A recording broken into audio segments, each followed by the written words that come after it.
All right. Well, welcome to this Learn at Lunch that we're having today. I am so excited about this program, not only because we have such incredible speakers with us, but also because this is our very first book club edition of Learn at Lunch, our KMHA Book Club, which we introduced this year with the wonderful, generous support of the of University of Kentucky Press.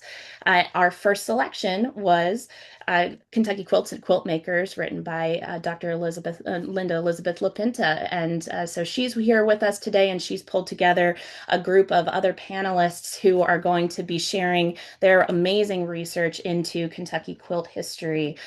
Something really to look forward to. Um, just before we get started, I want to let you know I've dropped into the chat here some information about our upcoming Learn at Lunches that we have for the rest of the spring and early summer. And we also are encouraging you, Museum and Heritage Alliance Book Club. You get 40% off all of University Press of Kentucky titles if you join our book club, which is an incredible, really incredible opportunity. So without further ado, I'm going to go ahead and introduce our wonderful presenters. They've provided me with biographies that I will also pop in the chat so you can check out their incredible accomplishments at your leisure. And then I will turn it over to our presenters. So I'm going to go in order of our presenters and how they'll be speaking to you today. So first, I'm going to present Dr. Linda Elisabeth LaPinta. So Dr. Linda Elisabeth LaPinta is a retired professor of English and journalism and director of a doctoral program in leadership. She's authored hundreds of journal, magazine, and newspaper feature articles and book reviews, as well as 5 books published by the University Press of Kentucky.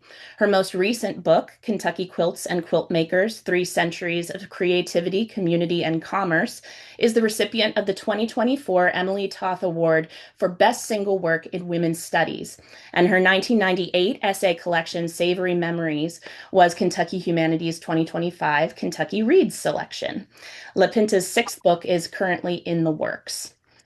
We also have with us Maureen Lane. Maureen Lane is the curator of museum collections at the Filson Historical Society, where she oversees the care and interpretation of the organization's art and historical artifacts. She holds a master's degree in American Studies with a concentration in art and material culture from Penn State University.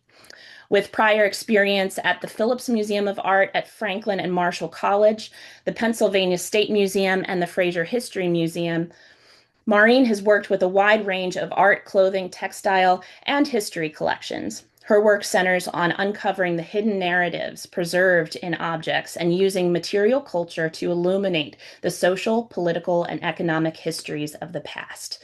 Maureen is curating the upcoming exhibit From the Same Cloth, Stories of the Ohio Valley Through Textiles, opening at the Filson Historical Society on May 29th, 2026, which examines how quilts, coverlets, and samplers serve as powerful records of personal expression and collective history.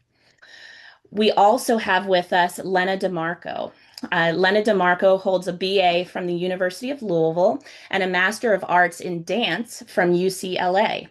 A former professional dancer and choreographer, she retired after 35 years as a professor of dance, teaching and performing both in Arizona and nationally. She currently spends her time researching and writing about quilt history, as well as presenting lectures, workshops, and trunk shows.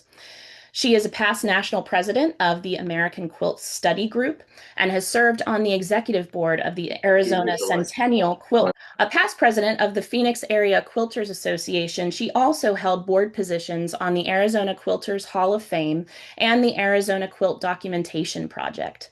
She is the founder and facilitator of the Arizona Quilt Study Group, and for 3 years she co-authored with Ann Hodgkins the column Vintage Views on Antique Quilts for Quilting Quarterly magazine.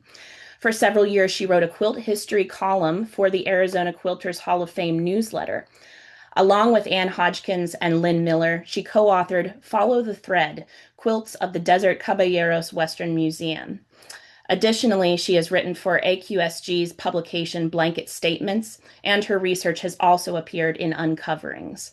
In 2016, she was inducted into the Arizona Quilters Hall of Fame for her work in preserving and promoting quilt history both nationally and in Arizona.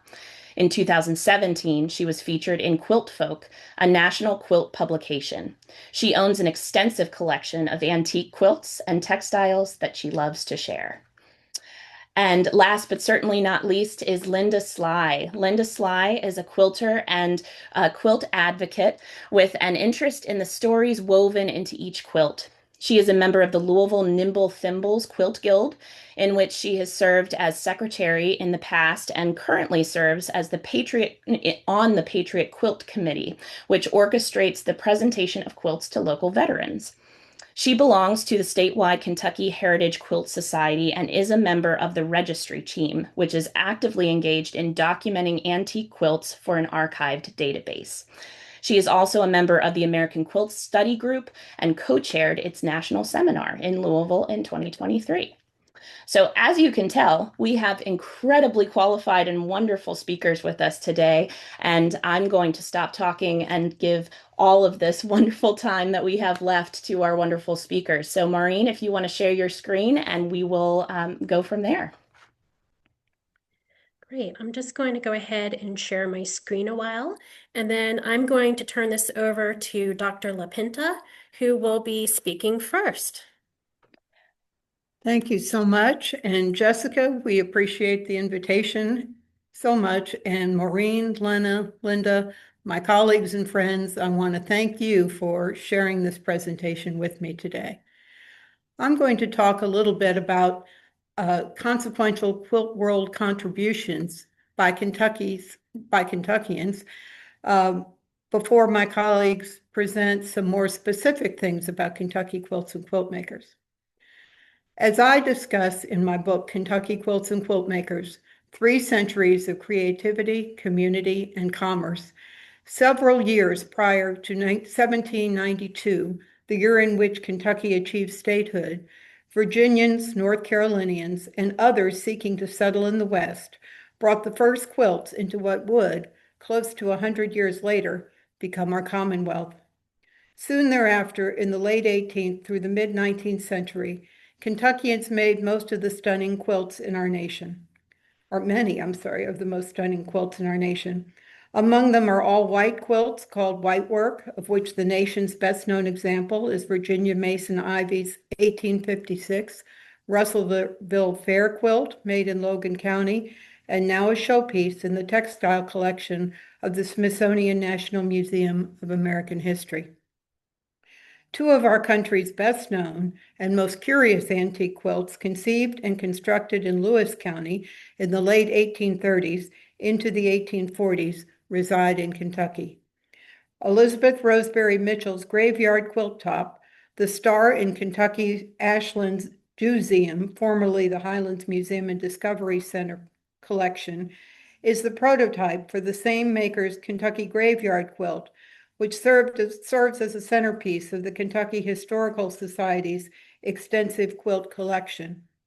Together, they constitute the nation's most famous and arguably most creative mourning quilts, a popular, chiefly 19th century quilt category distinguished by quilts fashioned as commemorative tributes to such individuals as deceased family members, friends, political leaders, and military heroes. Kentuckians' reputation for producing numerous popular 19th century quilt types and patterns, such as Medallion, Rose of Sharon, and New York Beauty quilts, the latter also known as Rocky Mountain Road and Crown of Thorns, among other names, is legion. And quilt historian Lenna DeMarco, a Kentucky quilt expert with us today, will discuss an exciting new discovery she has recently made regarding distinctive Kentucky quilts.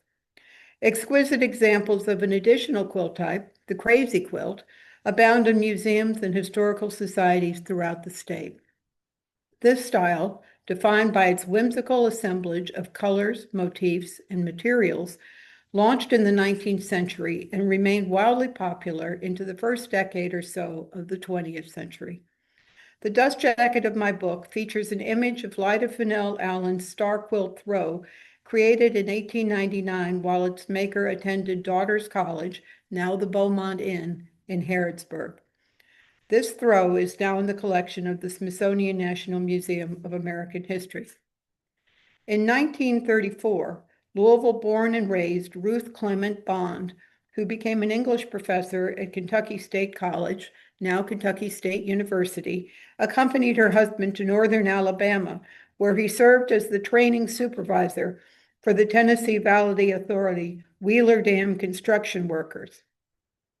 While there, Ruth instituted a home improvement project for the workers' wives. She drew amazing modern images for pictorial quilts that emphasized Black Americans' enhanced New Deal opportunities. The women with whom she worked constructed the quilts, the two most famous and most reproduced being Lazy Man, which was voted one of the best 100 best quilts of the 20th century, and Black Power. My colleagues here today will discuss additional nationally renowned mid-20th century quilts housed in Kentucky historical societies and museums throughout the Commonwealth and the nation. So I will fast forward to briefly note the national and international significance of Kentucky quilt makers Alma Lesh, Jane Birch Cochran, and Arturo Alonso Sandoval. The creations of McCracken County native and longtime Bullitt County resident Alma Lesh caused other artists and critics to gasp at her innovations and to reconstruct in their imaginations and work the boundaries of quilt's possibilities. Cochran of Rabbit Hash and Sandoval of Lexington attended the 1969 Objects USA exhibition that featured Lesh's innovative work and enthusiastically embraced her use of found objects and her portraits, absent faces and limbs, as a means of permitting viewers the ability to superimpose on a work their own imagined subjects. All three quilt makers were recognized as being among the foremost quilt makers and artists in the nation, while also winning the world's most prestigious honors, quilt world's most prestigious honors. Kentucky played, and continues to play, a significant role in expanding quilts definitions to embrace both bed coverings and art designed to hang on walls. Kentucky also claims a considerable share of quilt world entrepreneurs and pioneers. In mid-20th century Hardinsburg, Kentucky, Eleanor Beard, who was not a quilt maker, but a savvy businesswoman with refined taste and superb marketing skills, established a cottage industry in which Central Kentucky quilt makers hand-stitched her whole cloth trapunto-style satin and sateen quilts, as well as the luxury loungewear she sold nationwide to wealthy women, among them first ladies and film stars, from her bespoke high-end retail markets and via catalogs. Beard can be said to have perfected the concept of promoting and marketing not merely merchandise, but a complete lifestyle. In so doing, she paved the way for such future brand marketers as Ralph Lauren and Martha Stewart. Other quilt world entrepreneurs, such as Jonathan Holstein, Phyllis George Brown, and Donna Sharp, all with Kentucky ties, and the last two with Kentucky roots, altered quilt makers as well as the public's late 20th century perception of quilts and their purpose. In 1971, Holstein's landmark quilt exhibition, Abstract Design in American Quilts, held at Manhattan's Whitney Museum of American Art, inspired new and intense public interest in quilts as history and as art, and Holstein, with Louisvillians Shelley Ziegert and Eleanor Bingham Miller, reconstructed that exhibit in Louisville in 1990.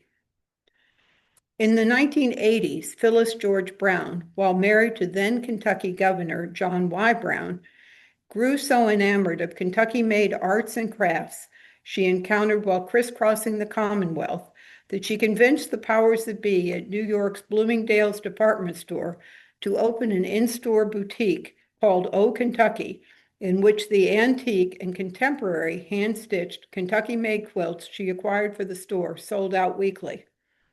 While the Commonwealth's First Lady's efforts contributed substantially to nationwide awareness and admiration of Kentucky quilts, so too did those efforts spirit out of the state a wealth of Kentucky's material heritage, thereby also sparking national debate concerning heritage and ownership. In the early 21st century, Donna Sharp of Bullitt County launched a multi-million-dollar business. Although she originally hired local quilt makers to hand-stitch her original designs, she realized that having her patterns machine quilted in China and India would be more lucrative. Her company, which she sold several years ago, is simultaneously the story of a successful entrepreneur and an example of a national quilt world controversy that originated in the late 20th century when quilt makers, angered by reproductions of famous American quilts being copied cheaply and machine stitched in other countries for sale in the United States, undermined the ability of U.S. quilt makers to market their far costlier handmade work and thereby impaired their ability to make a living. Another nationally famous quilt controversy, this one centered in the 1993 Chicago World's Fair, features Lexingtonian Margaret Caden, who entered a quilt in the Sears National Quilt Contest, a premier World's Fair event. My book tells the tale of how the quilt Caden entered, which garnered the contest first prize, caused quilt makers across the nation to note and admire Kentuckians' fine workmanship, just as her, and her is in quotes, her quilt's big win unleashed the scandal that ensued when the truth emerged that 3 Kentuckians employed by Caden actually stitched the quilt for which she took credit. Of great significance is the fact that quilt makers and quilt historians throughout the nation celebrate the Commonwealth as the first state to have conducted a statewide quilt documentation project. Louisvillians Shelley Ziegert and Eleanor Bingham Miller initiated and instituted this landmark effort to survey Kentucky quilts and to discover where they were and what they were in terms of their location, age, pattern, material, and textile composition. Additional components of the project included producing a book and an exhibition. The Kentucky Quilt Project Incorporated served as the blueprint for all subsequent quilt documentation projects in the United States and beyond. Other nationally adopted quilt practices and events, such as Quilters' Day Out, will be discussed by Linda Slye. National quilting interest housed in Kentucky included the American Quilters Society, AQS, founded in Paducah in 1984 by book publishers Bill and Meredith Schrader. AQS is the umbrella organization that now owns and organizes AQS Quilt Week events, including quilt shows that offer quilt show winners the largest cash prizes of any such contests in the country. AQS also publishes AQ Magazine and On Point newsletter, as well as books about such subjects as quilt patterns and quilt making techniques. In 1991, the Schrader's quilt world influence expanded to their founding the Museum of the American Quilter, the downtown Paducah facility that in 2008, the U.S. Congress renamed the National Quilt Museum of the United States. As indicated earlier, the Kentucky quilt world is a realm rife with richly textured tales, dynamic personalities, powerful cutting-edge art, and entrepreneurial invention. And given that the popularity of quilts, quilt studies, and material culture are expanding exponentially, there will certainly always be more. Thank you. Hello again.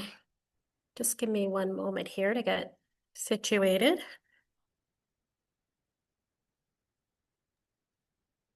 And as Maureen's getting situated, I'll just remind you, we're going to cover all of the questions at the end of the presentation, but please feel free to drop questions in the chat as we go. Great, thank you. So Dr. LaPinta mentioned Shelley Ziegert as an important Kentucky figure in our quilt making heritage. And she was one of several women who dedicated their lives to preserving Kentucky traditions. And she once said that quilts were made for daily use by ordinary women. Oops, just give me 1 second here. Um, just give me 1 second here while I get this resituated. She once said that quilts were made for ordinary use by ordinary women for them to express their feelings about their life and their time. And they can tell us what people were thinking, about how they were feeling, how they lived, and what their homes looked like. She said, it's all there in that quilt at the foot of your bed. All you have to do is look. So that's what we're going to do today. We're going to do a little bit of looking at some quilts to see what it is that they can tell us. As a student of American Studies, when I look at a work of art or a quilt, I not only am interested in the aesthetics or its physical qualities, I'm also interested in the environment, the culture, and society in which it was made. Because I want to know why it was made, not just how it was made. And as Jessica mentioned earlier, as part of our America 250 programming, the Filson is launching From the Same Cloth, Textiles of the Ohio Valley. And this exhibit really looks at how textiles express identity, how textiles connect families across multiple generations, and the ways in which they serve for vessels of history and memory. And the exhibit is a collection of stories, just as Dr. LaPinta's book is a collection of stories of makers who interpret their world through fabric, thread, imagination, and skill.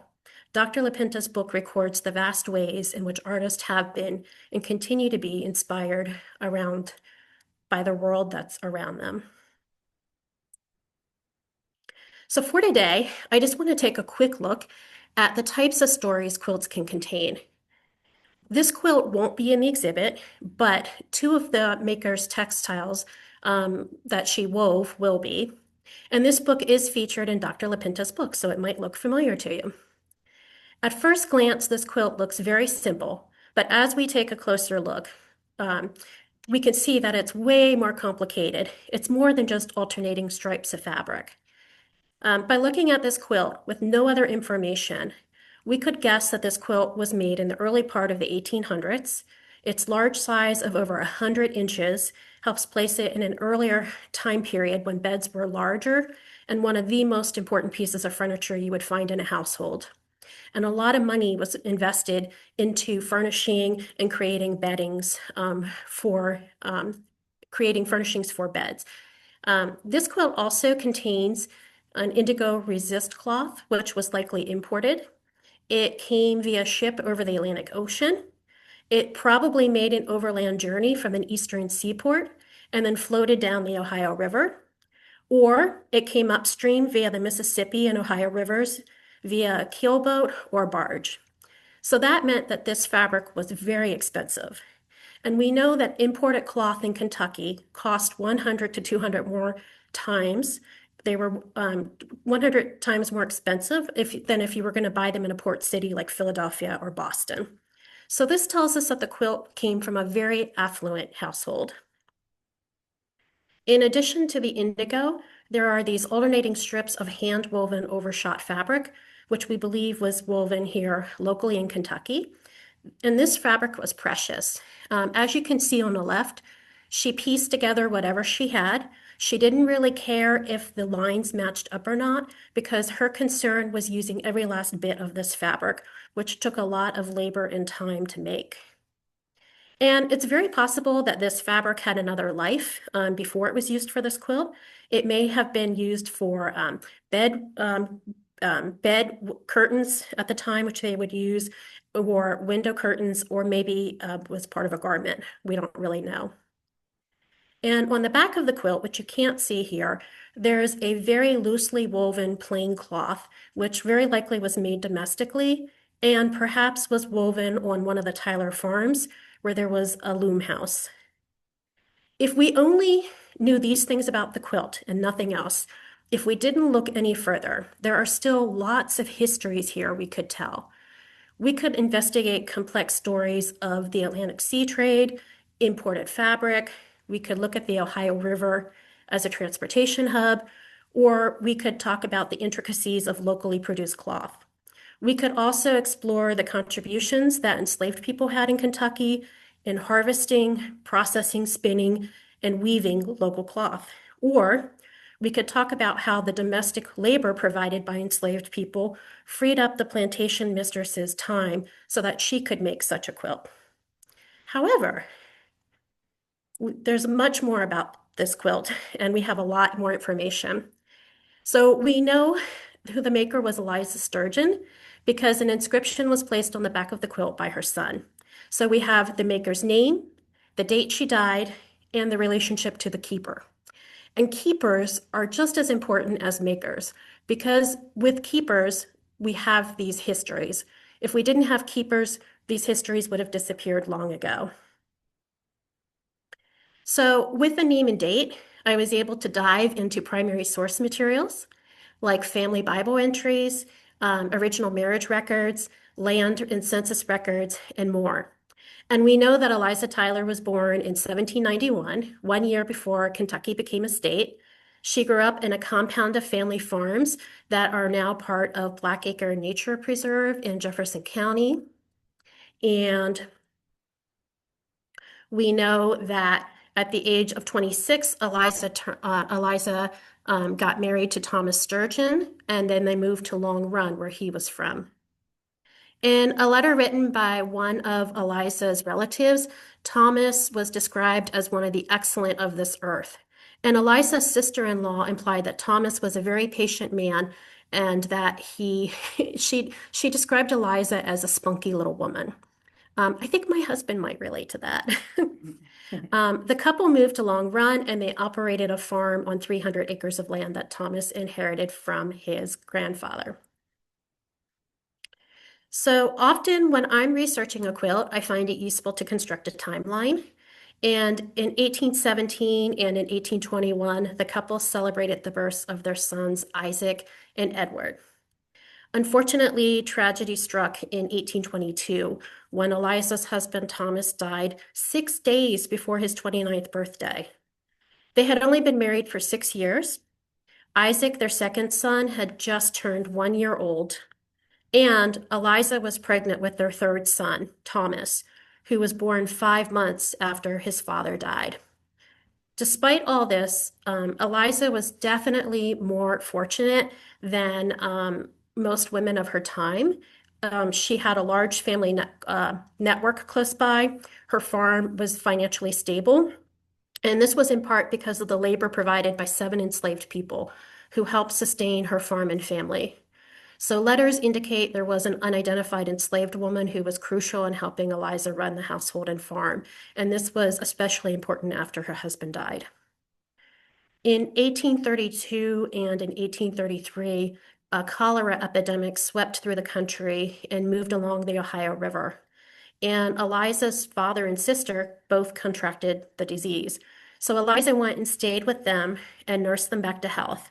But by the time she traveled back to her house, Eliza was infected and she died 1 day after returning home. Her sons were 16, 12, and 11 years old. So when Isaac was older, he wrote to his relatives and he asked them for descriptions of his father and mother. He wanted to know who his family members were. And so his cousin Nancy wrote that mother told me when Eliza was young, she was considered the most beautiful young lady in all that country. She went on to give Eliza a very detailed physical description of Eliza. However, Eliza wasn't only a beauty. Eliza also had a reputation of being a better farmer than most of her neighbors, including her brothers. And her one brother said, everything she turned her hand to prospered. And there are a lot of really wonderful stories about Eliza in these letters, in which we see Eliza as a strong and independent spirit. When she died, among Eliza's personal belongings were a sugar chest and 11 textiles, including the quilt that we looked at. And these textiles were really important to Isaac. They were items that were made by his mother, and they had these really powerful memories for him. And they connected him to his mother, and connection is a powerful force when it comes to objects. We often see this in our line of work. When we're working with donors, we find that objects hold as much emotional value as they do historical value. But sometimes they hold more emotional value. So we do know how these textiles were preserved because Isaac recorded the details on the back of a woven coverlet his mother made. So after Eliza died, her brothers sold her farm and her belongings to cover expenses and to set up trust for the children. And Isaac, who was 12 years old at the time, asked his uncles to keep her sugar chest and 11 textiles she made, including the quilt. Isaac was the keeper of these textiles for 40 years, and he inscribed every single item because he did not want his mother to be forgotten.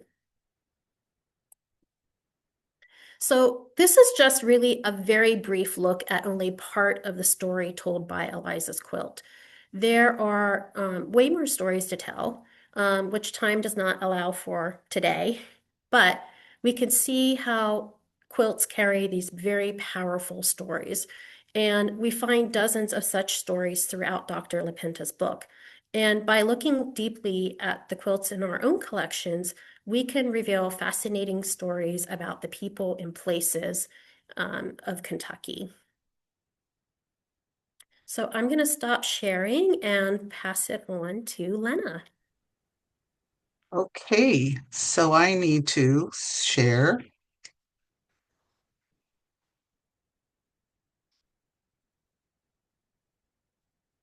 Oops, okay, so what's going on here? Okay, we're good. Okay, we're good. All right. Well, first of all, thank you for inviting me to be part of this. It's really exciting, and it's I'm a little awed of those who have spoken before me because I'm out here in Phoenix, Arizona, where it's very hard to do research basically online.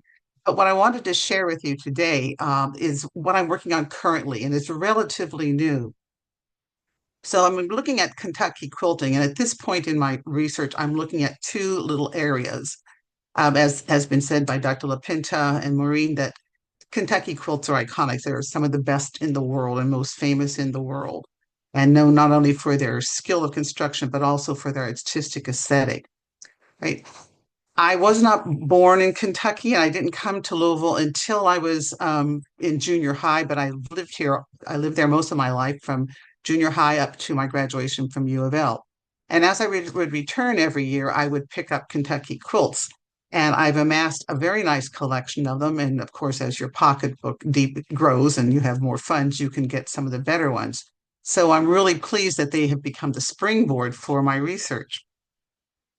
This is the latest one that has really got me going, and I've only got this in January. So my research is relatively brief, but it's a good stepping stone. So this was a oak leaf and reel with a swag border and extensive quilting that a friend of mine found about 15 years ago in an antique store in Phoenix, Arizona.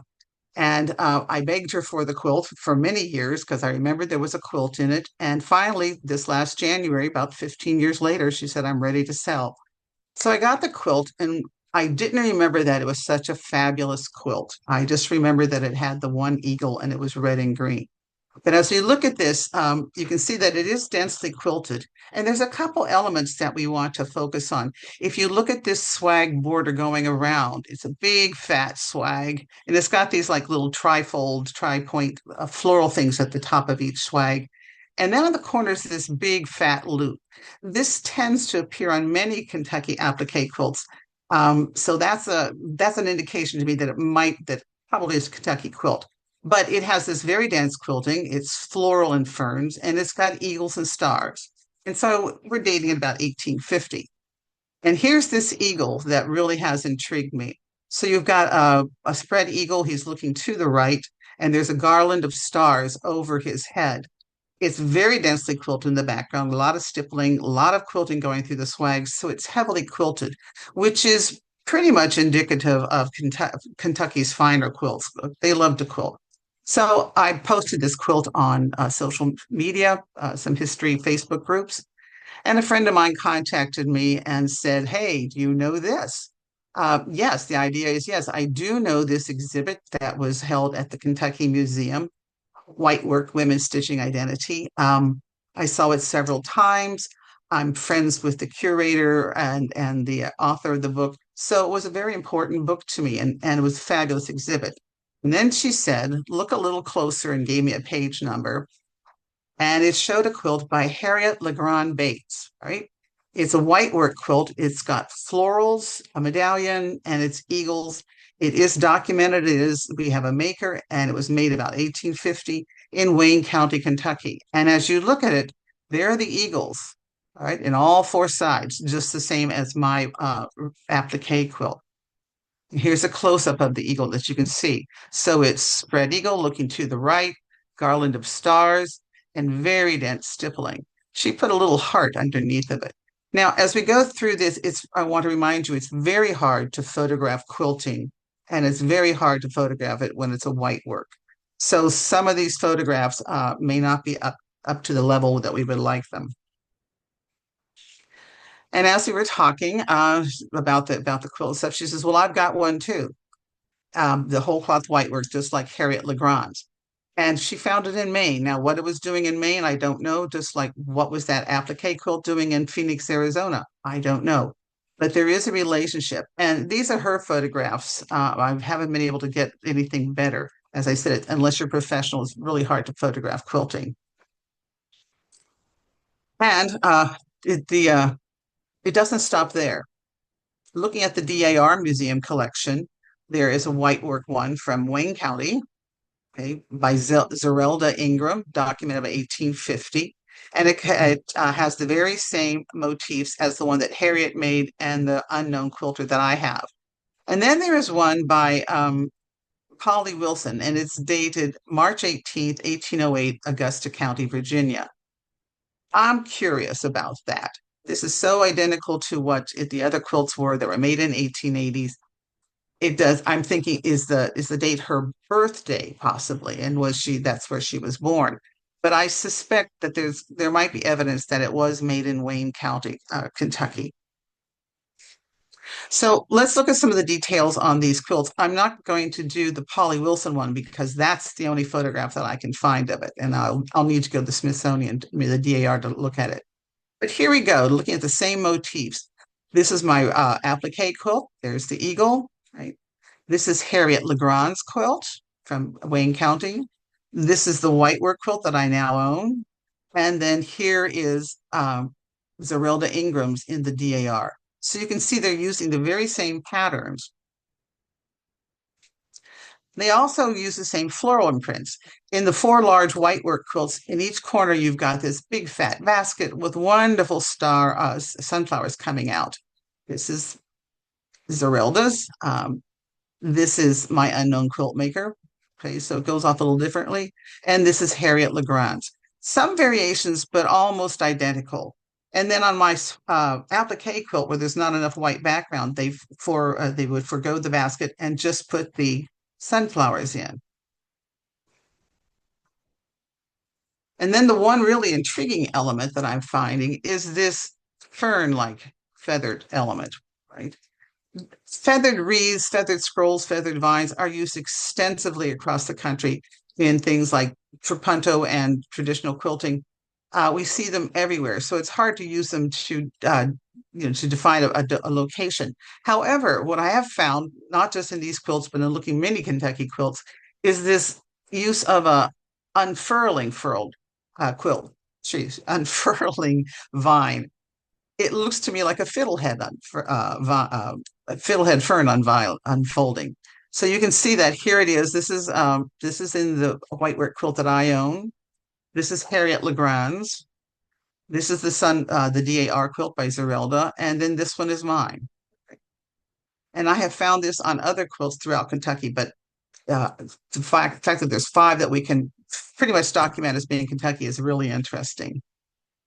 So they're all the ones that are documented come from Wayne County, and it's possible that the undocumented ones came from there too, as they are very similar.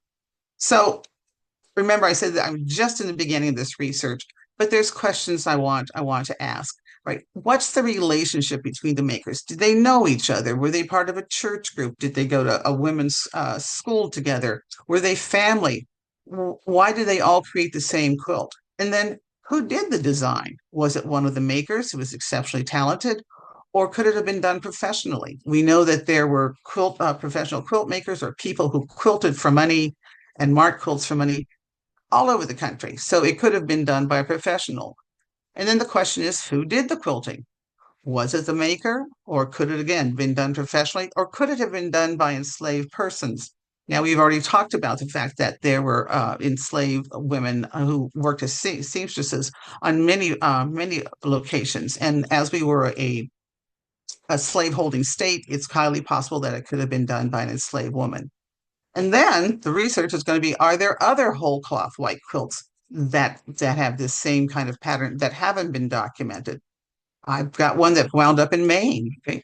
And now there are other quilts that use appliques. So far, I don't know. Okay. But I'll be in Kentucky in May and plan to hit a number of museums.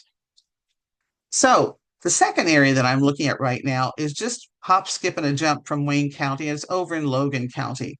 And Dr. LaPinta has already talked about the most famous quilter there, Virginia Mason Ivy, who did her Russellville whitework quilt, and then also the Tree of Life quilt, which is at the Smithsonian, which I'm sure many of you know. But there were other quilt makers, and these are the first two I'm investigating. These two quilts are documented as having been made by two enslaved sisters at a plantation in Logan County called the Knob, Ellen Morton Littlejohn and Margaret Morton Bibb. So this quilt here is in the Metropolitan Museum of Art. It's a silk quilt with touching stars and then these lovely floral trapento or stuffwork designs. And then in the open squares, the little spacer squares, just crosswork.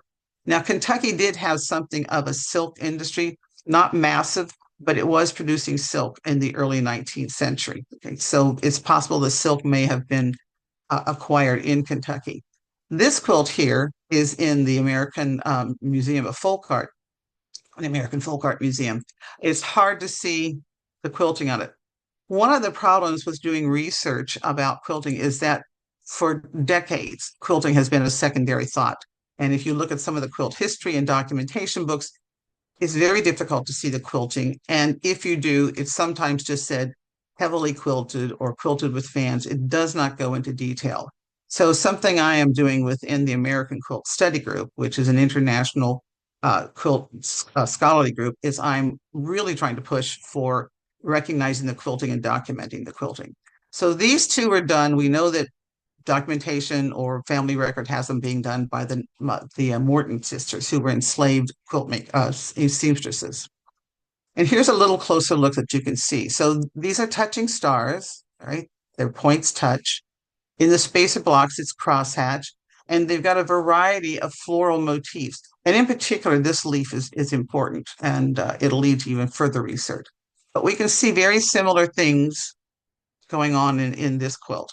And again, notice that here's this swag, right, with the little trifold things and the big fat loop at the corners. So it's again, it's indicative of a Kentucky aesthetic.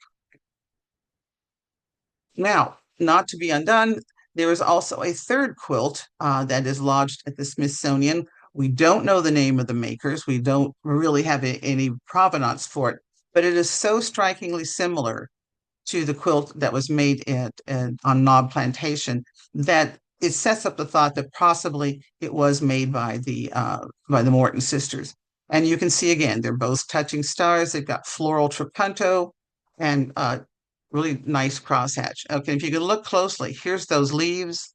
There's the leaf. There's the leaf. That leaf pattern is used throughout.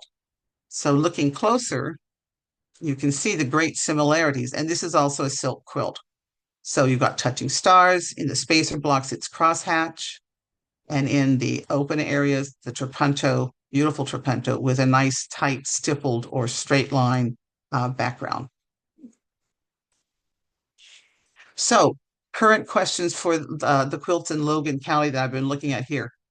Who trained the Morton sisters to do this? Was it their mistress, their owner, or was it someone special who came in to teach? How did they learn to do this? Because we're not born with this, okay? And did they create the quilting designs themselves? We see such similarities that Maybe they did. Or was there a professional designer or a professional marker? I don't know yet. And are there more quilts? The quilt at the Smithsonian has not been identified as by the Morton sisters, but there's probably a darn good chance that it is. Now, here's another spanner in the works, and this is from my collection. I picked this quilt up a couple years ago from Stella Rubin, who is a quilt dealer on the East Coast and has some really wonderful pieces. It's cotton, but it does have the touching stars, right? They're pretty big. It's got this wonderful trapunto in the large white blocks with a tight quilting in the background, stippling, right? As you can see over here. And in the little spacer blocks, it's crosshatch. So elements that were seen in the other quilts from Logan County. And as you can look closely, there's another element that makes me think, okay, could it possibly have been come from Fulton County? Wayne County, excuse me. So was there a professional quilt marker or quilter who traveled that region in southern Kentucky? Was this a lifelong work that they were doing? Is it other places in Kentucky? So that's what my research is taking to me now. I've got these about 10 quilts to look at, and I want to see if there's anything else out there that could indicate a connection between them. So what you need to do is, as you look at quilts, look at the quilting. There's a reason why the word is called a quilt. Quilting is both a verb and a noun. There's the act of quilting, and this is what I am after. So that's where I am right now, and I'll be in Kentucky in May and intend to hit several museums to check out what we've got in the state.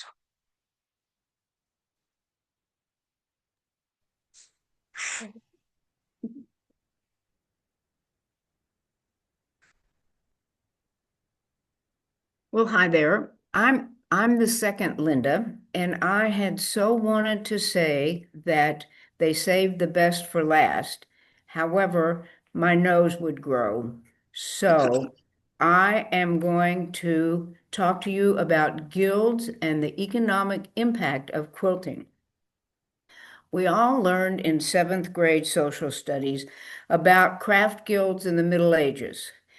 You know, the weavers, the bakers, the glass blowers, the silversmiths, who all banded together to form trade associations.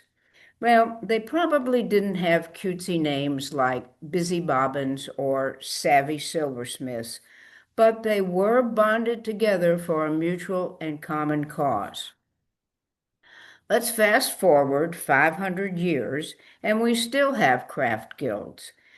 Quilt guilds in the United States burgeoned in the 1970s and 80s with a renewed interest in quilting fueled by the bicentennial, as well as the fact that the earliest quilt teachers, mothers and grandmothers, were less and less available. So, what is a quilt guild? Broadly speaking, it's a group of people who meet regularly to share their common interest in quilts and quilting. Most guilds are organized with a leadership structure, that is, officers, committees, as well as formalized guidelines, as in mission statement, standing rules, bylaws, etc. Many quilt guilds require dues to offset expenses such as venue rental, name badges, teacher fees, etc. Other gatherings don't have all these trappings. Their membership requirement is to show up in the fellowship hall of the Baptist Church on the second Wednesday of the month just to sew and learn from each other. I would put these gatherings in the quilt club or quilt group category. Guilds can be of any size. My guild, the Louisville Nimble Thimbles, has over 100 members and is not to be confused with the Trimble Thimbles with a membership of 18 to 20. The Quilt Guild of the Bluegrass, based in Lexington, also has over 100 members. Guilds meet in all kinds of facilities that offer a communal room. extension offices, churches, libraries, VFW halls, anywhere anybody will have them. Some guilds meet weekly, some monthly, some during the day, and some in the evening. My guild meets twice a month, once in the evening and once during the day.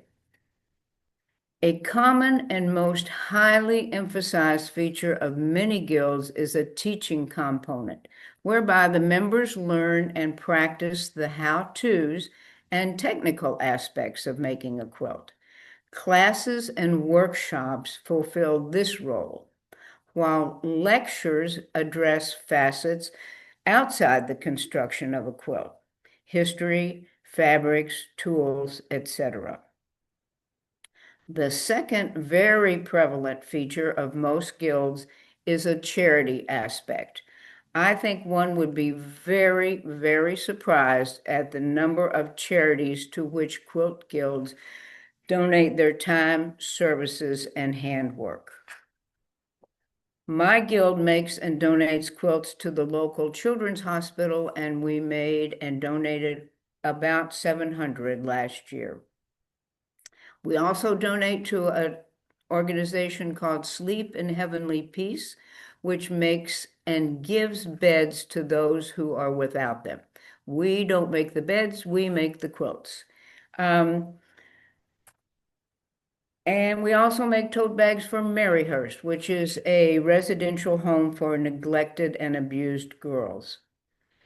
Quilt guilds are beehives of activity, sponsoring such things as Block of the Month projects, quilt shows, fabric swaps, mystery quilt-alongs, member show and tell, and retreats at which one socializes, sews, eats, sews, and eats some more.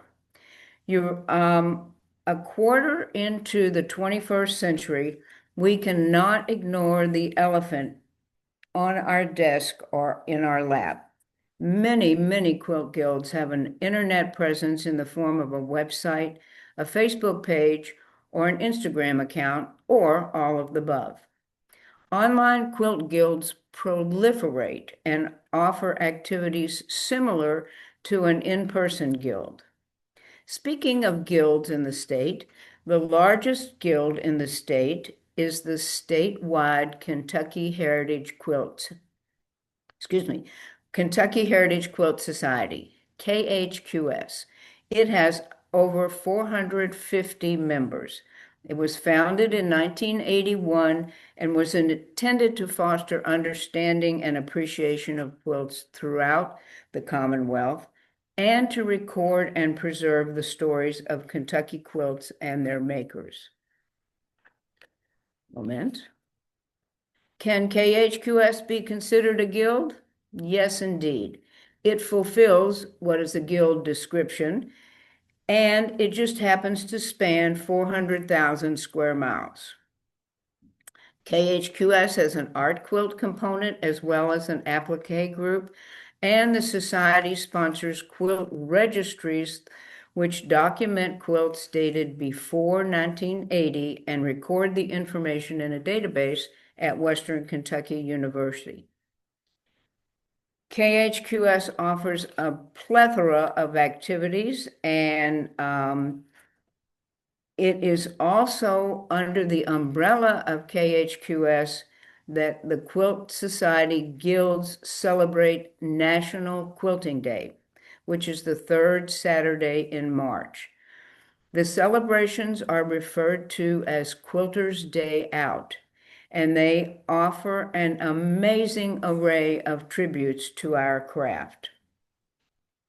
The QDO event in Jefferson County is dubbed the Gathering of the Guilds, as most local guilds choose to set up a booth highlighting their activities and accomplishments.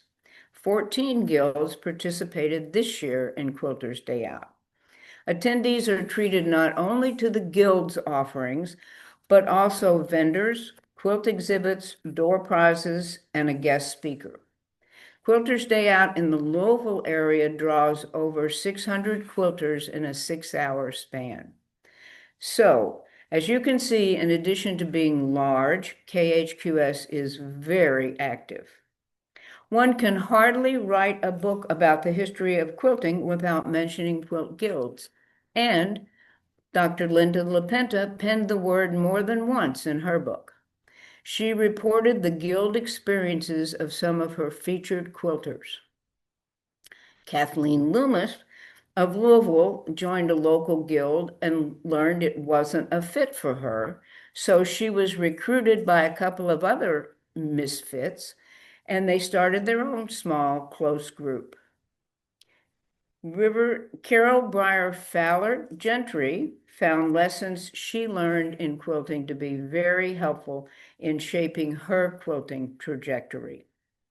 Juanita Yeager joined the Louisville Nimble Thimbles and learned the craft, but it was the Louisville area fiber and textile artists, LAFTA, from whom she learned the art. Guilds offer a lot, but they're not one size fits all. And I encourage all quilters in the audience who are curious about joining a guild to audition some in your area and decide from there. Okay, because I belong to an active quilt guild and because I donate generously to the quilting industry economy, I'm also going to talk just a bit about the economic impact of quilting. Linda LaPinta talked about the entrepreneurial accomplishments of early to mid 20th century quilters and businesswomen, and I'm going to pick up in the fourth quarter of the 20th century, 1975 and onward, when quilting took off again after a relative hiatus between the end of World War II and the bicentennial. Anyone who says quilting is a dying art has never tried to get a hotel room or a dinner reservation in Paducah during Quilt Week. The population of Paducah doubles when 30 to 35,000 quilters descend on the small river town during the third week in April. You can't swing a cat without hitting a quilter during Quilt Week. Okay, now that we're in Paducah, Quilt City, USA, let's talk a tiny bit about the city. Its 2025 population was about 26,000. It's home to the National Quilt Museum, and it's a UNESCO Creative City, one of only 9 in the entire country. Okay, now on to the dollars that are infused into the city's economy via quilting. What brings quilters from around the world to Paducah in April? It's the show. The second largest quilt show in the country behind Quilt Festival in Houston. The show is the flagship event for the American Quilters Society, headquartered in Paducah. This year, the American Quilters Association is sponsoring 5 quilt weeks, with Paducah being the kingpin. Since we're going to be talking about money, here's a little factoid, which Dr. LaPinta alluded to. The Paducah AQS Quilt Show offers the most total prize money of any quilt show in the country, $125,000. The Best of Show winner is offered $20,000, but must relinquish the quilt to the National Museum in order to keep the dollars. I contacted AQS for this presentation and was connected, surprise, surprise, via email with the CEO, Mr. Bill Schrader. He was very gracious and responsive, but not a wealth of information. He reported they normally book between 1,200 and 1,400 room nights in Paducah for the duration of the show. Bonnie Browning, who was the executive show director, now retired, told Dr. LaPinta in an interview that the city's economic impact in 2022 was $24 million for the 4-day event. Mr. Schrader guesstimated the other Quilt Week cities saw about a $5 million impact, with their attendees numbering between 12 and 14,000. I was curious how one arrives at an economic impact figure, and I'd like to share briefly what I learned. There are three effects that are considered: the direct effect, the indirect effect, and the induced effect. The direct effect is the easiest to quantify, and it is the immediate consequence of an event. In the tourism sector, that would be the 1,400 hotel room nights Mr. Schrader mentioned, as well as restaurant receipts, attractions, transportation, and the additional yardage sold at Hancock's of Paducah. The indirect effect is the secondary response. These are business-to-business transactions. It is the supply chain reaction whereby businesses must make additional purchases to accommodate the increased demand. Hancock's must stock twice as much fabric and twice as many notions, thus benefiting their suppliers. The induced effect is introduced when the employees who are temporarily hired to work at Hancock's during Quilt Week, as well as the regular employees who work overtime and make more than their normal salaries, spend those wages in the local economy. In other words, increased household spending. Clear as mud? It does make sense when analyzed methodically and not when it's just presented orally in a 2-minute distillation. Okay, mull that over, or not, as we move along.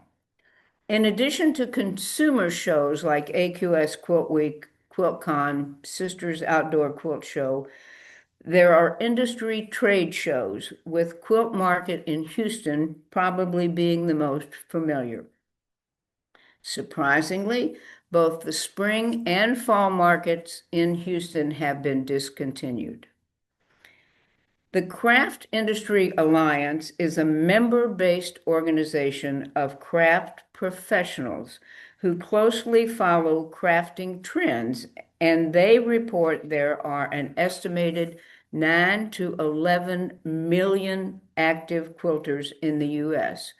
who contribute 5 billion, billion with a B as in Bravo, dollars to the current economy, with expectations to reach 8.3 billion, same B, by 2032. A survey of quilters conducted by Premier Needle Arts came to very similar results. A dying art? I don't think so. Let's take a look at the areas and activities in which those $5 billion can be found. Some you may have thought of and some not. We've visited Paducah, Quilt City, USA. Now let's move on to Quilt Town, USA. Hamilton, Missouri, home of Missouri Star Quilt Company. It's a village of themed shops, a sewing retreat center, and an educational center. In 2022, the Missouri Arts Council surmised that Missouri Star generated an estimate 1.7 billion. There's our B again, 1.7 billion in economic activity locally and stretching to St. Louis and Columbia. Okay, speaking of destinations as having an economic input, think quilt cruises and seminars at sea, retreats, road trips and shop hops, and barn quilt trails. Moving on to more economic drivers would be quilt shops, and there's 60 active quilt shops in Kentucky, and 56 are listed in the Needle Travel Guide. This is a wonderful companion when you go on a road trip.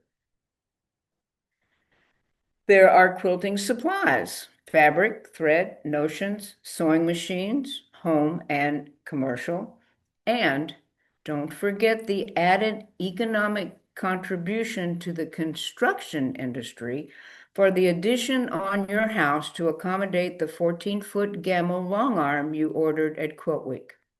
There are publications, books, magazines, patterns, state and county fairs, museums, careers, teachers, makers of quilts, makers of fabrics, designers of fabrics and quilt patterns and websites, historians, writers, long arm quilting services. They all contribute to that billion-dollar impact. Technology has invaded the world of quilting with computer-aided design software. Think EQ8, digital embroidery machines, automated quilting machines, and YouTube. What might erode some of the economic impact as quilting moves forward? Online tutorials, market challenges, volatile raw materials prices, agricultural output as a result of weather, pests, water scarcity, climate change, energy costs, internal trade policies, uncertainty of retaliatory tariffs. However, having said all that, now and for the foreseeable future, quilting is not a dying art. The end. Thank you all so much for such a wealth of information. Really, this was such an incredibly diverse grouping of subjects related to quilts. I'm just so grateful to each of you. Um, those of us who are on this call, does anyone have any questions for any of our presenters? Oh, and it looks like we have one in the chat. Zach is asking, the introduction of Kentucky Quilts and Quiltmakers quotes The Pocket, A Hidden History of Women's Lives regarding object-attentive scholarship. Are there aspects of materiality that are unique to quilts that inform your research and interpretation? I'll open that up to any of our presenters to answer. Lenna, do you want to take that one? No, you go right ahead first. Go ahead. Well, yeah, I can start. I mean, just looking at quilts, there's a lot of information you can glean. What is the material made out of? What materials were available at any given time? We can easily often spot homespun material versus factory-made material. What prints and colors were, popular at any particular time. There's so many trends and fashions, and quilts follow those. So you have colors that were really popular in the 1850s, the 1860s, 1900, 1940s, and that can help date quilts. How were the quilts quilted? Are they really, really dense with a lot of quilting? That often points to an earlier quilt, but not always. And Lenna, a lot of your research focuses on looking at some of those physicalities of quilts. Am I on? Yes, yes, it does. And sorry, I got a little discombobulated. The interesting thing about quilt history is that it's not just looking at how a quilt is made, but it's looking at the political and economic uh, aspects of the time. And so, as we've been saying, as Maureen said, it can tell you things like the way the quilt was construction, the material used, the design accepted. Can really place quilts not only just within a region, but also within a timeline. And you can actually just take a quilt and define a woman's life with it. Many of us do my presentation, how to read a quilt, and even without any kind of knowledge of the woman, the maker herself or himself, you can pretty much come up with a good sense of background for that quilt. So yes, and I know the book, The Pocket. It's a wonderful, wonderful book, and who would have thunk all that information and implication and representation could have been found just in women's pockets, which were a utilitarian item. Unfortunately, so much of women's history and women's work, textile work, has been discarded over the centuries as unimportant and of little value. But as we've been shown here, particularly with Linda's book, we see that that's not quite the case. It's a very important part of women's history and cultural history. And I want to just point out there's an organization called the American Quilt Study Group, and that group is at the very foremost of scholarship being done all across the country. And that particular group is filled with scholars and researchers. There's an annual seminar. There's a peer-reviewed journal that's published. There are quarterly articles that are published. There are Facebook groups. And so that's a very, very active group. And that's where we find a lot of inspiration and gain a lot of our knowledge from and share. As past president, thank you for mentioning that, Maureen. But yes, it's an abs. And also the thing about the group is that it does have a scholarly, a research focus in many respects. It's also just made up of people that just like quilts. They just like old quilts and want to look at them. And I always equate it to white wine or to wine, period, is that you start out really not having a big taste for it, but the more you try it, the more you know, the more the subject becomes fascinating for you and the more knowledge you have. So we like to see people grow. That's a great segue into a question I had for you all. Was there a specific quilt or a specific, quilter or maker that inspired you to pursue quilt studies? That really lit the fire under you? Well, for me, I could start. I grew up quilting. My mother taught me how to quilt, and her friends did. But there were so many quilt history studies being done in the 80s and 90s. When you think about the Kentucky Quilt Project that Linda talks about, that was the first one done in the entire country. And then all these other states followed and started examining their quilts and doing exhibits and writing books. And so that was really influential in so many ways because we were seeing these historic quilts for the first time. Do you want to answer for that? I don't know of anyone I interviewed and people I even have not interviewed but know of whose story has not inspired me in one way or another. It's not always in the same way, but it could be the beauty of the designs, it could be their personal histories, it could be some combination of their innovations, both in their work or in the type of business they're affiliated with in terms of quilts. The stories are what I love. And every quilt, as we all touched on one way or another, has more than one story to tell. And it has the story of its makers, it has the story of its designers, who may or may not be the same people. It has the stories of its owners. It has the stories of its buyers, who are the new owners, who are giving it a whole new history. So that is what I am not a quilt maker myself. I'm a writer, I'm a historian of such things, and I'm a journalist, and I'm somebody who knows a good story and not how to quilt myself. So it has been really a wonderful experience for me to go into the quilt world and find such richness, not only in art, but in the tales that those about the people of it, about its makers, their makers, really. There's a really interesting quote that it comes from Aunt Jane of Kentucky by Eliza Calvert Hall, where Aunt Jane is looking at her quilt, an album quilt, I guess, and she says, "There's 25 years of my life of late nights of sickness, that myriad of things." And she says, "I sometimes shudder to think what that quilt knows about me." And I think that's true about so many of our textiles that we create. Well, my interest in antique quilts was provided way back in the 70s when my sister-in-law, some of whom you may know, Denise Musey Furnish, was in a small quilt group, and she invited me to come to their meeting, and there were 5 or 6 of them sprawled out on the floor making a log cabin quilt out of corduroy.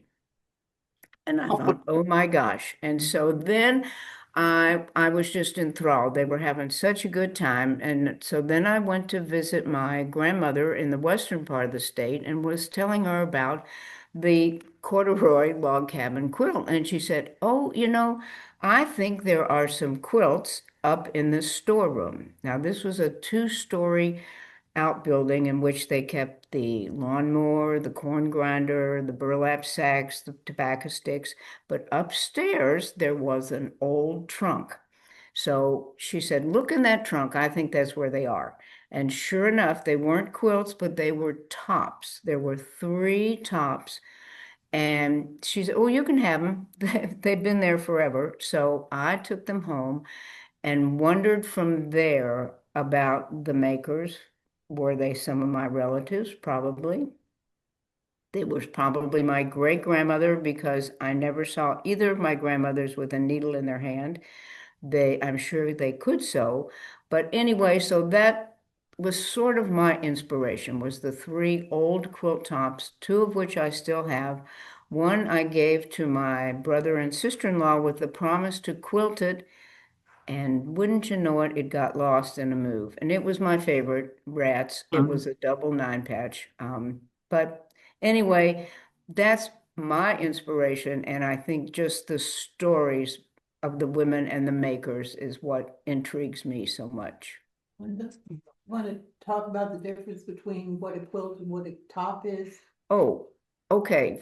For for those of y'all that might not know the vernacular, a quilt is the completed item with the three layers all sewn together. The top is the decorative part, the top, just the beginning part of the quilt, not the batting and not the backing. We have another question from Maggie who says that she was really interested in what Maureen was saying about the role of the keepers in quilt studies, and she wanted to know what advice you all would have for those keepers. Oh, I love this question. This is my favorite question. So the best thing you can do is if you have a quilt and you are the keeper of a quilt, one, don't keep it in your basement or attic. Keep it in your climate controlled home, which is, the best thing to do for it. And anything you know about that quilt, write a note and make sure it's in ink that's not going to go away. Ballpoint ink will disappear over time. And write down everything you know about that quilt.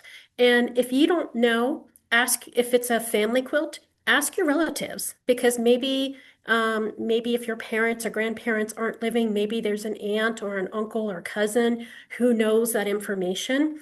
And that's the most important thing because it makes me really sad when someone offers us a quilt and they can't tell us if it was made in Kentucky or what family it came from or who made it. When they get the quilts still have value without that information, but when we have that information, it's incredible. And then we can really tell the story of your family or your neighbor. Sometimes a keeper isn't a family member. Sometimes we find that these quilts were given to people by their neighbors who then moved on or passed away. And it's been just a neighbor who took an interest or a friend becomes the keeper. And getting as much information as you can is really, really important, and just taking good care of it and loving it and appreciating it.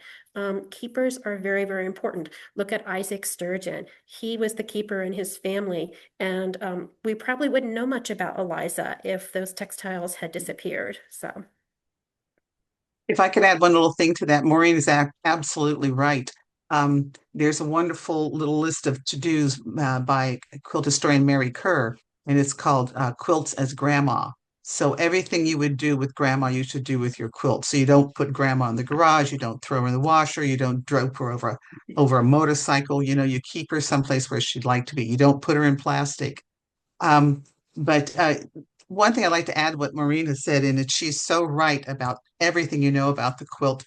I always ask people, you can get the computer printed paper that can go through with fabric that you can sew onto the quilt, that have that on there. And if you've got a photograph of the maker, that would be even, that would be like the icing on the cake, the cherry on top. And so I always encourage people, if you've got a photograph, put that through the computer, through the printer, and have that on there. Because I mean, it was wonderful seeing the surgeon, the son, his photograph.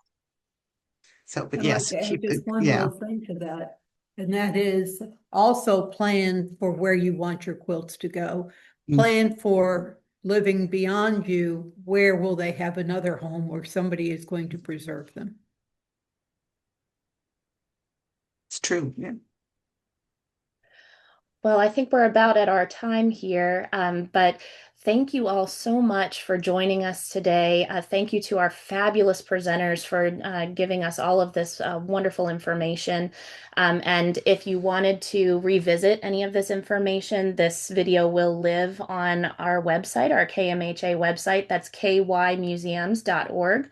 And I really look forward to continuing to see what you all uncover about of all of these projects that you're working on. Thank you again. Thank Thank you. you. Thank you. Thank you. Bye, everybody.